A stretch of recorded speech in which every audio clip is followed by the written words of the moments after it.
You know that moment when everything just stops, like your ears are stuffed with cotton and all you can hear is the thud of your own heartbeat echoing in your skull? That's what it felt like when Janice from HR slid that paper across her pristine white desk. Effective immediately, 60% pay reduction. 60 freaking percent. I didn't say anything, just stared at the number, willing it to shift. Like maybe if I blinked hard enough, it would turn into a typo. It didn't. I didn't cry. Not there, anyway. No, there in that sterile little office with its fake succulence and air that smelled like printer ink and deceit. I smiled, actually smiled, and said, I'll need 24 hours to consider the offer. Like I was a professional. Like I wasn't unraveling inside. The tears came in the car. Ugly, raw sobs that tore out of my chest and left mascara smeared across my cheeks and windshield. I sat in the underground garage for 45 minutes just breaking, because what do you do when a company you've bled for decides you're worth less than half of what they paid you yesterday?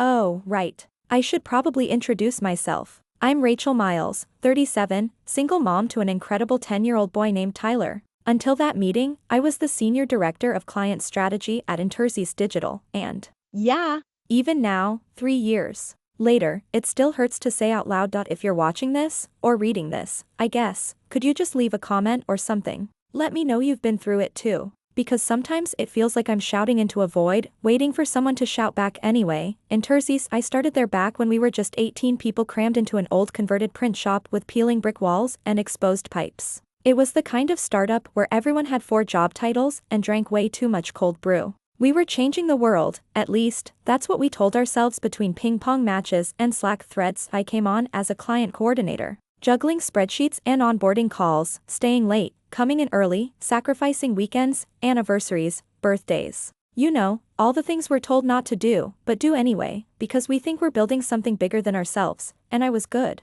Damn good. Within 3 years, I was managing our top-tier accounts. We're talking clients that made up 75% of our revenue. I knew their business models, their pain points, their kids' names, and favorite lunch orders. These weren't just accounts to me, they were partnerships I'd nurtured from the ground up. When Tyler's dad, Michael, decided he was too young to be tied down and moved to Portland with a barista-turned-singer named Fern, I wish I were joking, those relationships became my anchor. My paycheck, my stability, my identity. At BY Year 6, I was promoted to director. I had a team of 9, a corner office with real windows, and a compensation package that finally let me breathe without checking my bank app after every grocery run. For the first time since the divorce, I wasn't drowning, and then we got bought. I can still see the look on our founder's face, Derek Sloan, standing on the break room table, trying to hype us up about the merger with TechCore Solutions. This is the next chapter, he said, voice practically trembling with manufactured excitement. We're about to go global, people.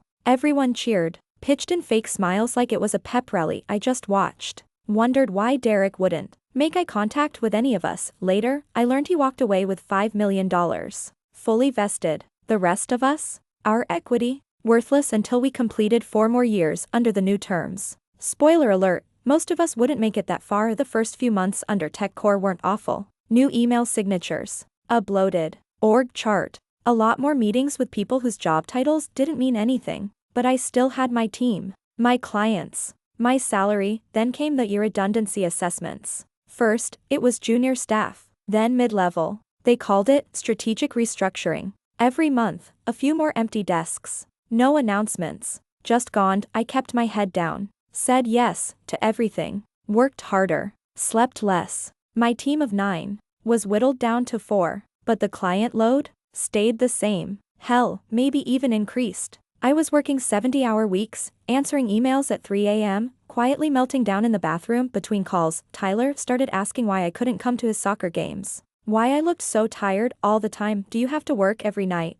Mom? And still, I thought I was safe. I was handling our biggest accounts. I was essential, right? Wrong. I should have known something was off when I got the calendar invite from Janice, quick sync, HR. And when I walked into the room and saw Brandon Lee from TechCore's executive team sitting there with his too perfect hair and smug Rolex peeking out of his sleeve, I knew. They called it an adjustment. Said it was temporary. Said there just wasn't enough budget to maintain my current salary. But hey, good news. I'd still have a job at 40% of my previous income to no severance. No conversation. Just a printout. I remember asking if anyone else on my team had been cut. They said, we can't discuss other employees. I wanted to flip the table instead. I nodded like a well-trained automaton, smiled, and asked for 24 hours to consider, then cried in the car like the world had ended, because it had. For a week, I went through the motions, picked Tyler up from school, pretended I wasn't falling apart, but inside, I was cracking until something snapped. It wasn't some grand epiphany.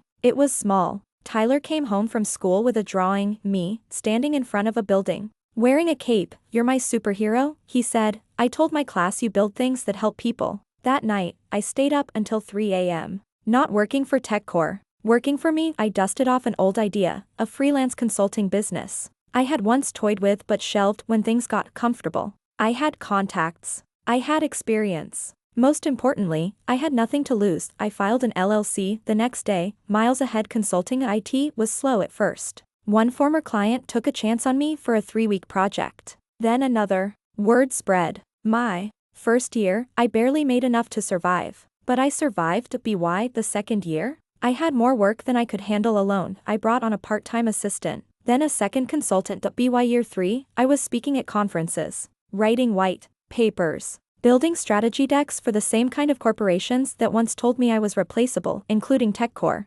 Yeah. Last fall, they reached out, on behalf of a partner division, asking for a discovery session. They didn't realize who I was, until the call started and my name flashed on the screen. Brandon Lee looked like he'd seen a ghost. I smiled, professional, poised. "I'll need 24 hours to consider your proposal," I said, and then I didn't call back. So if you're sitting in your car right now, crying behind the steering wheel because someone in a blazer decided your worth was negotiable, I see you. I was you. But let me tell you something I wish someone had told me that day in the garage. You are not a number. You are not a spreadsheet row. You are not some line item to be optimized. You are brilliant, capable, needed. They cut my pay thinking I'd shrink. Instead, I built something they couldn't take away, and you can too. Drop a comment below. Tell me your story. Tell me you made it, or that you're trying to, because we don't rise alone, and you're not alone anymore. IT wasn't overnight. None of this was easy. I had to learn everything from scratch: tax filings, contracts, client acquisition, digital marketing.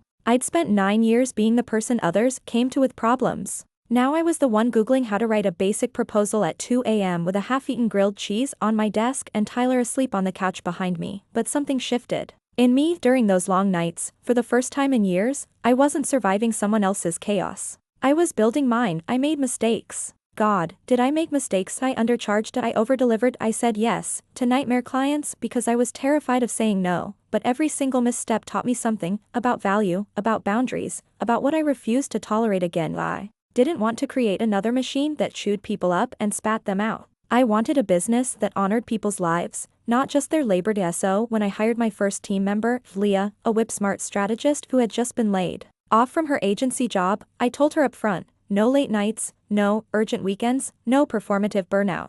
"I don't care how many hours you work," I said. "I care about your mind being sharp and your soul being intact." She cried on our first Zoom call. That's how low the bar had gotten. By year 3, miles ahead had 5 consultants, 1 full-time project manager, and a waiting list of clients who wanted our help navigating change without destroying their people in the process. We helped reorgs not turn into purges. We designed systems that listened to employees. We brought empathy into strategy decks like it was oxygen. IT was oxygen. You want to know what kept me going? 2 things. Tyler, rage at how casually they tried to discard me. Rage at all the birthday parties I missed. Rage at every fake, we're a family all-hands meeting while the real knives were out behind closed doors. Rage, I've learned, is a spectacular fuel, if you aim it right. So I aimed it into talks, into writing, into lifting up the voices of others who were still stuck where I had once been, frozen in cubicles, waiting for the next surprise meeting with HR. And it wasn't just women either. It was everyone: people of color, single dads, immigrants, older employees, disabled staffers,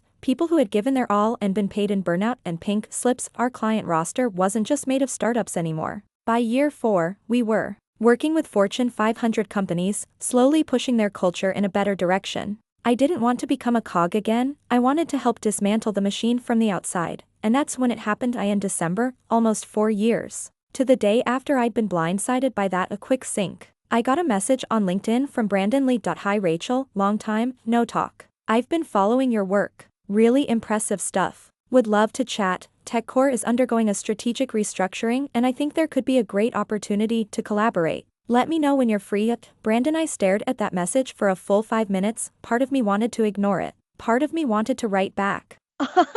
But most of me wanted to prove that I could stand in the same room as them and not flinch. So I took the meeting that we met virtually. His hair was still perfect. His tone was still rehearsed, but mine wasn't. I wore red lipstick and a navy blazer and let silence hang whenever he tried to smooth talk his way past what happened. I wasn't there for revenge. I was there to own the room. Rachel, he said, we're looking for a firm to help us rebuild trust after several high-level departures. We've lost a lot of internal goodwill and some of our top accounts. I raised an eyebrow. Why me? He hesitated. Because you understand. Our clients. And frankly, I think your firm's reputation speaks for itself. I smiled. I appreciate the honesty, I said. But I'll be honest, too, I don't take on clients where trust was broken and swept under the rug. If you want to rebuild, it starts with naming what happened. Not just hiring a consultant to gloss it over. Brandon blinked. It was the first time I'd seen him speechless. I'll think about it, I said. But I'll need 24 hours.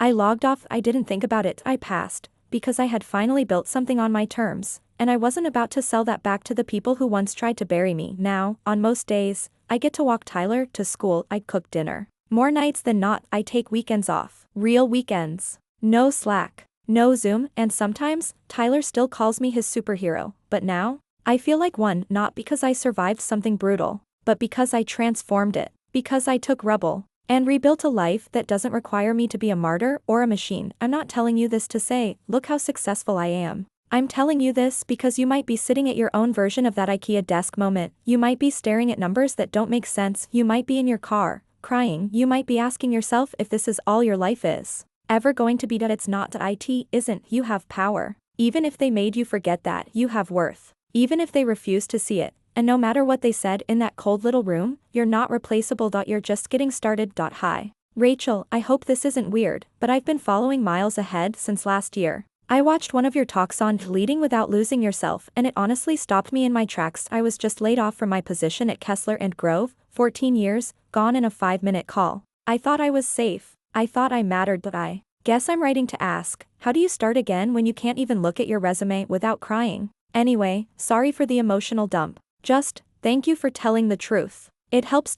Amanda. I read it twice. It didn't matter that I hadn't worked at Kessler and Grove or that I'd never met Amanda in my life. I knew her. I knew that shell-shocked, nauseous, bone-deep exhaustion. That terrifying blank space where confidence used to be. ESO. I wrote her back. Subject, you're not crazy. You're grieving. Hey, Amanda, first, I'm so sorry that happened to you. I know those words feel hollow, but please believe me when I say you're not alone. And what you're feeling right now, it isn't weakness. It's a natural response to betrayal. I'd be happy to chat. Not as a recruiter, not as some productivity coach, but as someone who's been there. How about Friday, 10 a.m.? I'll bring the coffee if you bring the honesty. Rachel. She said yes. We met in a small cafe near the river. Amanda looked how I used to feel, raw, like she'd survived a fire and wasn't sure if she was allowed to be angry about it. She had on jeans, sneakers, and a blazer that still had her former company's pin on the lapels. I nodded at it. You don't have to keep wearing the uniform, I said gently as she laughed, a short, surprised sound,